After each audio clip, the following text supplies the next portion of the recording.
Hey, Phoebe here. I feel like everybody knows how big of a disappointment Cyberpunk 2077 was. There were so many promises that CD Projekt Red made for this game. For me, it was sort of like they were promising a futuristic Grand Theft Auto. I was all in on the game, pre-ordering it, and ready to play it on the day it released. It was, not that great. While I didn't encounter as many bugs as other people have, the game did not run well on my PC, so I completely gave up on playing the game. What lesson did I learn? Don't pre-order games. Just don't do it. No matter how hyped you are for a game, just wait for it to release. Give yourself a moment to check out the game first before buying it, which is what I'm here to help you do. Are there still bugs in the game? Is the game worth playing after all the patches? Well, let's find out.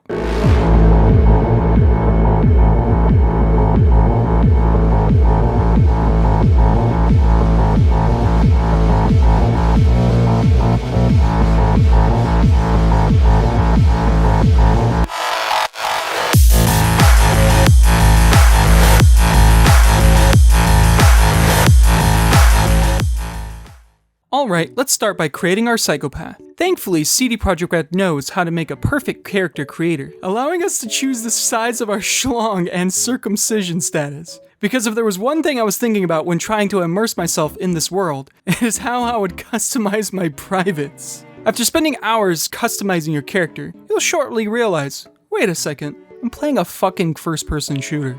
We also need to pick the stats for our character. The stats are body, reflexes, tech, intelligence, and cool. Body increases your health and stamina, while also increasing the damage you do with melee weapons and your fists, as well as increasing the time you hug people. It gives you access to the athletics, annihilation, and street brawler perks. Reflexes increases your crit chance while also increasing the chances of you mitigating damage that you take. It also lets you do more damage with mantis blades and monowire. It gives you access to the assault, handguns, and blades perk. Tech lets you open doors and increases your armor. It gives you access to the crafting and engineering perks. Intelligence is everything you need for a hacker build. It gives you access to the breach protocol and quick hacking perks. Finally, cool increases your critical damage and resistances, while also giving enemies a harder time to spot you when you're sneaking around. This gives you access to the ninjutsu and cold blood perks. Here are my opinions on all of them. Want to show everybody who's boss? Not afraid of letting your presence known to everyone? Do you want to know how it feels to have a body sculpted by the gods themselves? Then the body stat is perfect for you, tearing apart anybody in your path,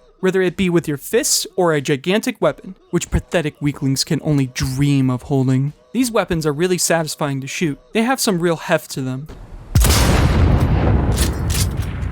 Install some gorilla arms and prove that the only ones who can win in a boxing match are those who spend thousands of dollars on performance-enhancing drug technology. No one can stop you from reaching your goal. Maybe you don't want to be as loud as possible. It's not the size of the gun that matters, but the skill of the person who wields it. Yes, my revolver does more damage than this gun over 3 times its size. And my assault rifle conveniently folds up. How else could I fit it in my pocket? Or maybe you need to show your enemies the power of a sword folded 1,000 times. How can guns even compete if you just block all the damage with your katana? Style on your enemies with your high reflexes, but I guess they wouldn't have time to think, because they're already dead. Tech. Have you ever walked in this store and said, hey, that SOR-22 precision rifle is too expensive. I can make it myself. Are you on a watch list for extensive knowledge on creating multiple different types of explosives? The tech stat is perfect for you.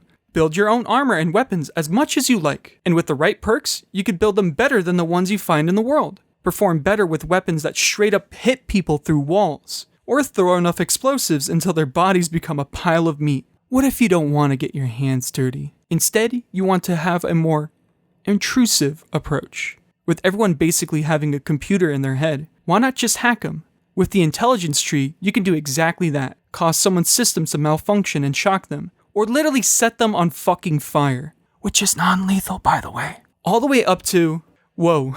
With intelligence builds, you become a hacking god. This is one of the most powerful builds in the game from how easy it is to take down your opponents. With hacking, you have RAM. This basically limits how many hacks you can do at one point in time. However, with the right perks in Cyberware, you basically have an infinite amount of RAM at your disposal. A side note though, if you want to fight bosses with this build, most of them require a lot of RAM to hack, so I suggest doing all the side quests before doing anything too challenging. With intelligence, you can also become a menace to society. Hack everyone's bank accounts. No one's gonna miss the hundreds or thousands of dollars you instantly stole from them. There are so many access points that you can hack into that make you fat stacks of cash just after you played through this hacking minigame. By the way, with an intelligence build, you can trivialize almost every cyber psycho fight. Just make them literally forget you even exist and walk behind them and just knock them out. Cool. Are you cool? Do you want to leave all of your enemies confused as to why all their friends are knocked out in an icebox? Then the cool stat is great for you. A player with a high cool stat is able to pick off enemies one by one while leaving them all completely oblivious on what the fuck is going on. If you max out your cool stat first,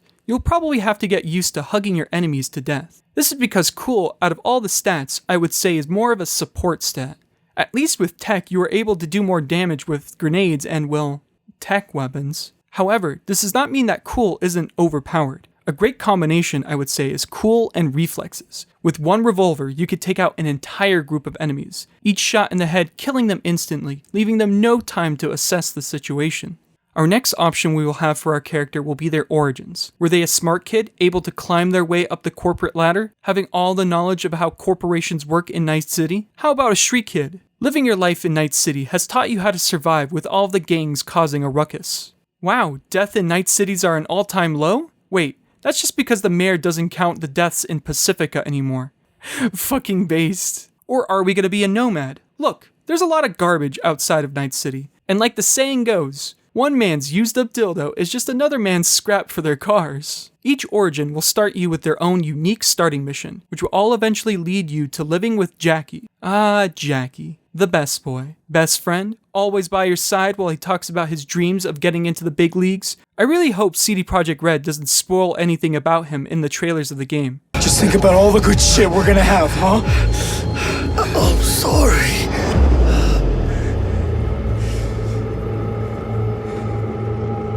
Well, at least we know his suffering ended. Nice, we can even go to his funeral and tell everyone how much of an asshole he was. His mom even rewards us with his motorcycle. We can also steal his signature guns and use them. I'm getting ahead of myself though. As soon as you complete your first 2 starting missions, the game releases you into its open world. Night City is filled with so much opportunity and violence. It is especially filled with ads. Everywhere you go, you are blasted by ads. Some more tasteful than others, while others will constantly have someone moaning in your fucking ear.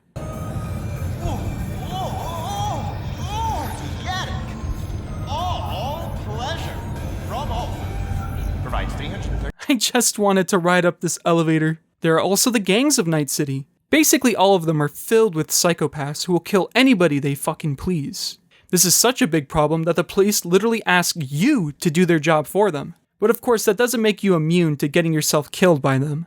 You may complete the first main story questline, but you know how that's gonna end. With that in mind, let's talk about the game's main story and side quests. If you really don't want any spoilers, move to here. Look, I'm surprised you even stuck with me this far. Anyways, after your big gig with Jackie, you were shot in the head and are killed. However, because you died with a chip holding Johnny Silverhand's consciousness, the chip brings you back to life. With one huge downside, the chip is slowly replacing your memories with Johnny's. Both of you have no idea how to stop it. This leads you to travel all across Night City to find a cure, with all the different quest lines leading to one final push to cure yourself. This allows you to meet all different types of people who are also struggling while living in Night City. Whether you like it or not, all of them have their own goals and will use your moment of weakness to help themselves achieve their goal. There are some moments that are really good. What really made me sad was V's Ripper Doc, Vic, telling him that the chip was going to kill him and there's nothing that he can do to stop it. You just sit there begging him to save you as he sits there uncomfortably holding back his tears. But of course there are some moments that fall flat, especially this car chase scene with Takimura. You've probably seen a lot of YouTubers talk about how glitchy this scene was before. You barely even need to shoot your gun to progress through this part of the story. But holy shit, some of the side quests are amazing. There is a questline where you literally gaslight a criminal into thinking he is the second coming of Jesus. You help convince him that his idea of publicly broadcasting his fucking crucifixion to everyone is a good one. And then when he's having second thoughts about it at the last second, you can offer to personally crucify him yourself. It's fucking wild. Gameplay. As soon as you start the game, you're a nobody. You have no skills, you have no money, and especially you have no cyberware. You're just a punk kid trying to make a name for yourself. As you slowly kill your way up the pecking order, you gain street cred. This basically does nothing. It's just a number that determines whether or not a Ripperdoc will sell you some of the best cyberware in the game. Here are some of the cyberware upgrades you can get in the game. Slow down time as you have a panic attack because someone's looking at you. Or just slow it down with a push of a button and quickly murder everyone around you. Install mantis blades onto your arms and rapidly rip your enemies apart.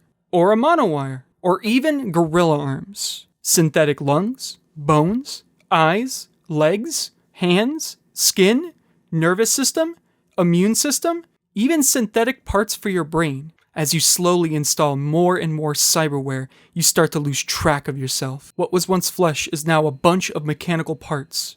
Those who have not upgraded themselves are just bugs, ready to be exterminated. You uncontrollably ready your gun and start going full cyber psycho. Just kidding. I think V is immune to cyberpsychosis. Well, at least the regular type that we know, as they're already going crazy as they become Johnny Silverhand. God damn though, the gameplay is so fun.